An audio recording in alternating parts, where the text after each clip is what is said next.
Hi, my name is Bill Denninger. I'm the Vice President of Products for BlackLynx. At BlackLynx, we focus on getting insights from your data faster through the use of heterogeneous computing, x86 and FPGAs working together to accelerate various algorithms without the need for ETL and indexing the data. And we rapid and easy-to-use interfaces to deploy the solution quickly with integration to commercial or proprietary applications on-prem, in the cloud, or at the edge. We have the ability to search through both structured and unstructured data sets, CSV, XML, JSON, protocol capture, unstructured data, and even binary. Our framework will select the right compute technology available on the server to get the best performance for the accelerated algorithms selected.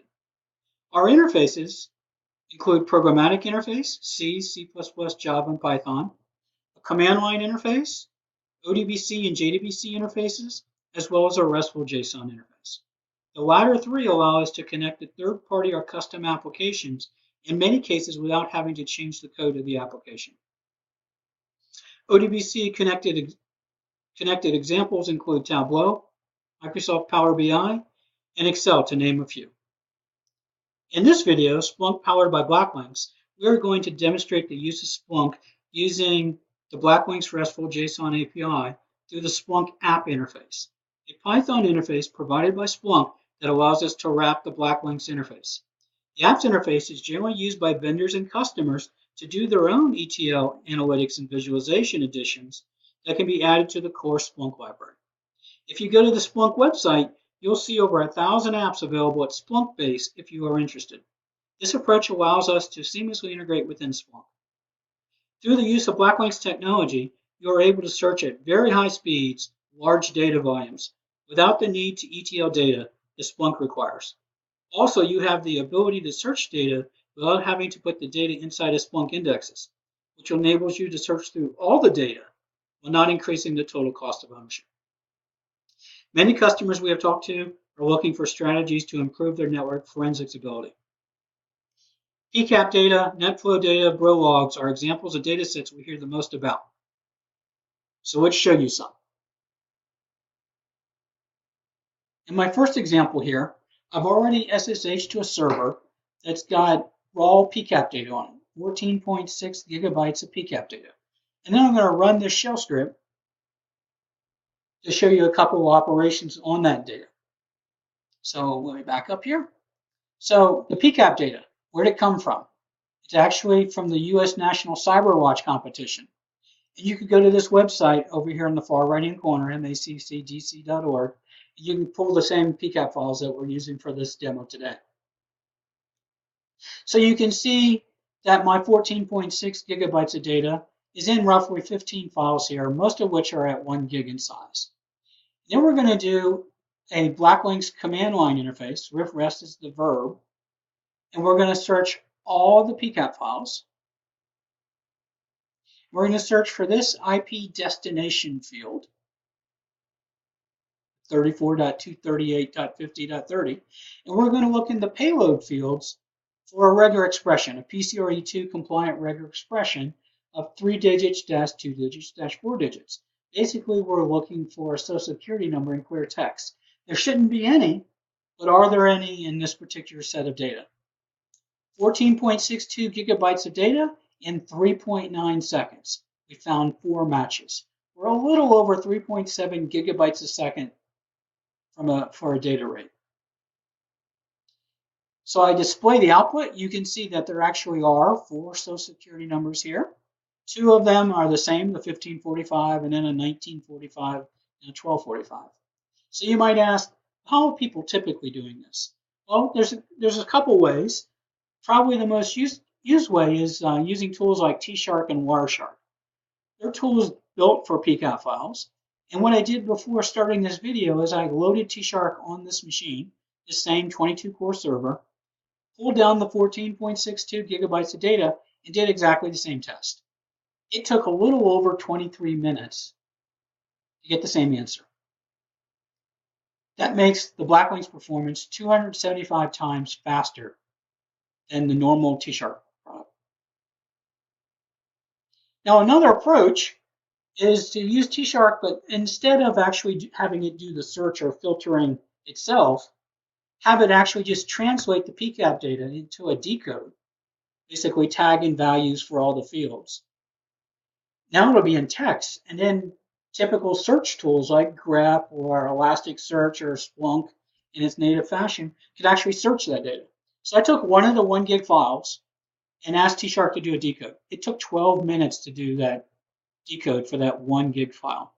So there's about 15 files here, so we would expect around 3 hours time just to get the data into decode so we can search it.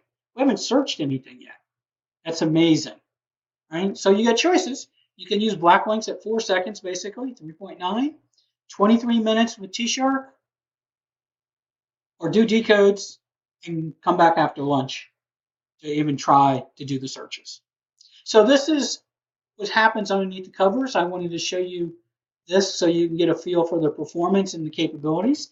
Now we're going to move up and show you Splunk. So let me sign in here. So you can see we're running Splunk Enterprise. I'm going to go to a dashboard.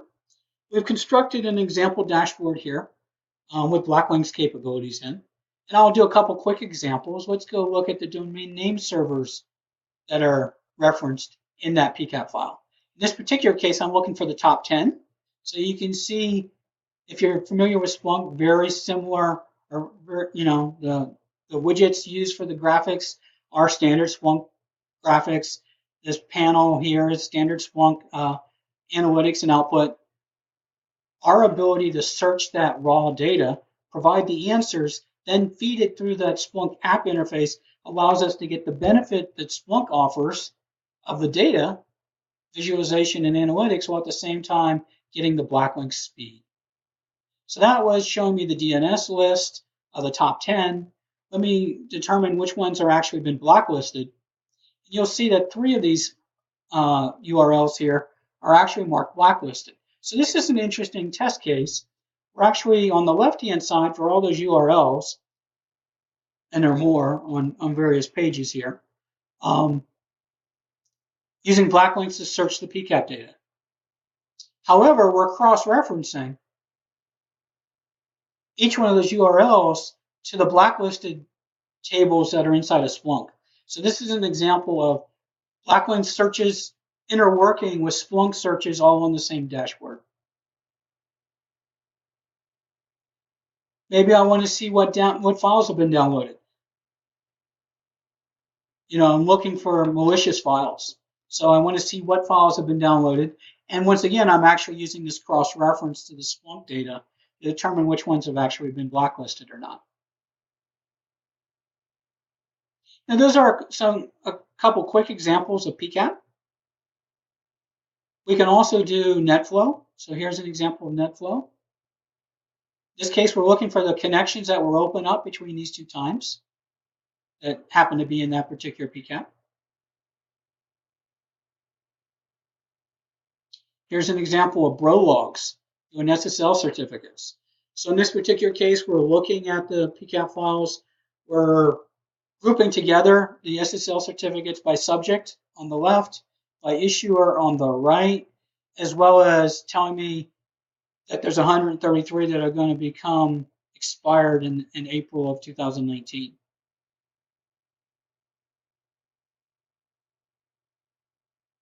So let's go back to that clear text Social Security number example. Remember, I did it from the command line on the BlackLynx server. We got 4 matches. Let's go ahead and do that same search. Now inside of Splunk. On the same kind of dashboard, you can see our regular expressions. You can see our IP address. And sure enough, here's our 1545s and a 1945 and a 1245. So we were able to go through the Splunk app interface, through the BlackLynx JSON interface, do the search, push the answers back, get it displayed back into Splunk. So all this is interesting from an on-demand query point of view. But the truth is, the biggest advantage happens when you do automation. Right? The machine data growth in the market is growing by leaps and bounds. So to be able to make the best use of the speed, if you do automation and basically look for activity In this case, we got some triggered alerts set up inside of Splunk. So in this case, I actually have 3 different data sets running. We're going to focus down on that clear text social security number example. So what I have going on here is I've got 14.6 gigabytes of PCAP data being sent to the server every minute on the minute. So if I look at this top example here, at 17:50:00, data showed up on the server that we were then able to process, and we found the 4 matches, which was an error, so we generated a high severity problem. And you'll notice as we go through here, 49:05, here's another one, 49:40:05, 47:05, 46:05. So it's taken 5 seconds to do the automation, 4 seconds in the command line, 5 seconds within Splunk. There's a little overhead with Splunk to get integration. Imagine if you were trying to use T-Sharp for this. So new data would show up, you'd go do a T-Sharp filter command. 23 minutes later, you have your answer to generate alerts on.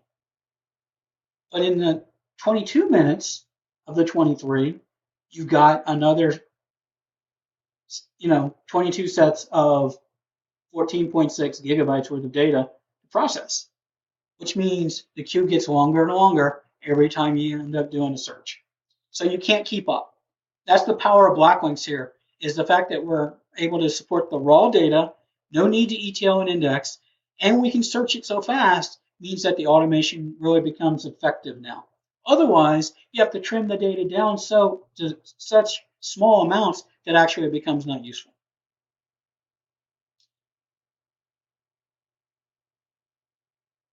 So let me bounce back here for a second. I'm going to show you one other example here. Let me crack this up. Okay, so what you see going on here is I've got some object detection and image classification going on, with object detection running in the middle, identifying persons, cars, trucks. And every time we find a truck, we then do image class on it to figure out whether it's a pickup truck, dump truck, garbage truck. We care about fire trucks.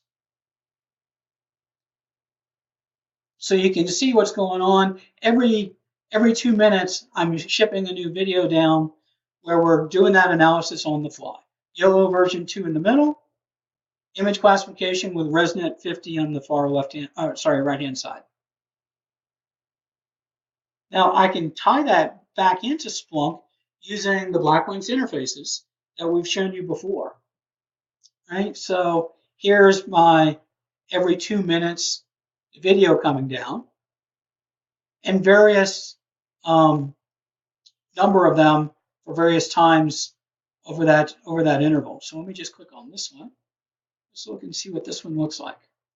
So in this particular case, we've got on the left-hand side the original frame. In the middle, we've got the object detection frame marked up. So we got the car on the far left-hand side of that picture, a white with red through it pickup truck, identified as truck, in the center of that picture, and then the fire truck, the truck on the far right-hand side, that then goes into image class to actually determine that it was a fire truck.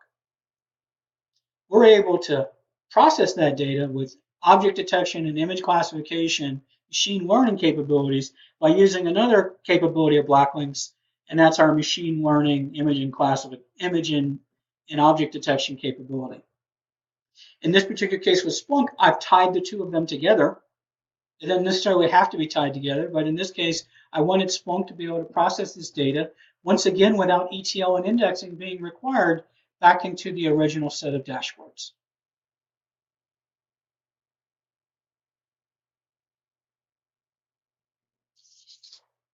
Okay, so let me summarize quickly. Through the use of BlackLynx technology, you're able to search at very high speeds, large data volumes, both structured and unstructured, without the normal need to ETL data that Splunk requires. You also have the ability to search data without having to put the data inside Splunk indexes, which enables you to search through all data while not increasing the total cost of ownership. And at the end here, you actually saw me not only do structured and unstructured data, but image and video capabilities as well. So thank you for watching our video. If you have any follow-up questions, please send them via the email address at the bottom of the slide. Thank you.